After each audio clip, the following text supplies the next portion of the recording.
অসমৰ আকাশত উৰিছে নিৰ্বাচনী হেলিকপ্টাৰ। দুখনকৈ হেলিকপ্টাৰে নিৰ্বাচনী প্ৰচাৰত নামিছে বিজেপি।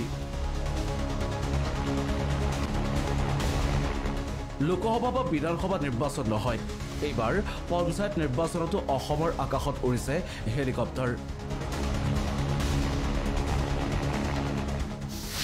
আকাশী জানেৰে পঞ্চায়তৰ ৰণলৈ বিজেপি। হয়, এইবাৰ পঞ্চায়ত নিৰ্বাচনত হেলিকপ্টাৰ উৰুৱাই নিৰ্বাচনী প্ৰচাৰত নামিছে বিজেপি।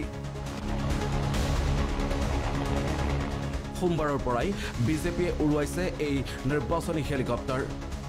পঞ্চায়ত নিৰ্বাচনতে বিজেপিয়ে উৰুওৱা দুখনকৈ হেলিকপ্টাৰ।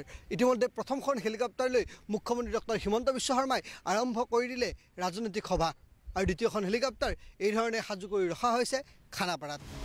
পঞ্চায়ত নিৰ্বাচনৰ বাবে শাসকীয় দল বিজেপিয়ে ভাড়ালৈ লৈছে দুখনকৈ হেলিকপ্টাৰ।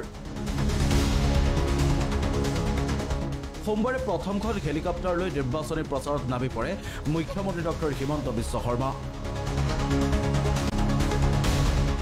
হেলিকপ্টাৰেৰে গৈ মুখ্যমন্ত্ৰী প্ৰথমে উপস্থিত হ'ল চিলাপথাৰত। স্বাভাৱিকতেই চিলাপথাৰত মুখ্যমন্ত্ৰীৰ হেলিকপ্টাৰ চাবলৈ ভিৰ কৰা দেখা গ'ল বহু লোকক। চিলাপথাৰত সভা কৰি মুখ্যমন্ত্ৰীয়ে উৰা মাৰে ডিগবৈলৈ। তাতো অংশ লয় নিৰ্বাচনী সভাত। প্ৰতিদিনে হেলিকপ্টাৰেৰে গৈ মুখ্যমন্ত্ৰীয়ে চলাব প্ৰচাৰ।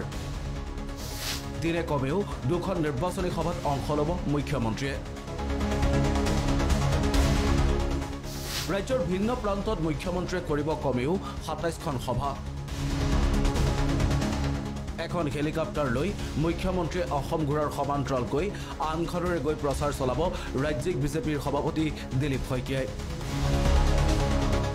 দ্বিতীয়খন হেলিকপ্টাৰে সভাপতিৰ সমান্তৰালকৈ ব্যৱহাৰ কৰিব বিজেপিৰ একাংশ ষ্টাৰ কেম্পেইনাৰেও। ক'ব পাৰি, এইবাৰ পঞ্চায়ত নিৰ্বাচনত বিশেষ চমক দিয়াৰ চেষ্টা চলাইছে বিজেপিয়ে।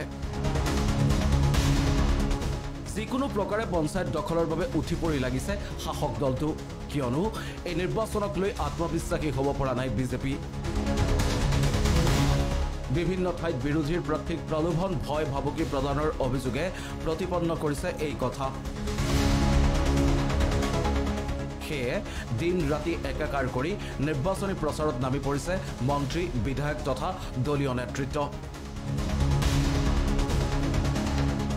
বিৰোধীৰ খোৱা কামোৰাৰ সুযোগো এৰিব খোজা নাই শাসকীয় দলটোৱে।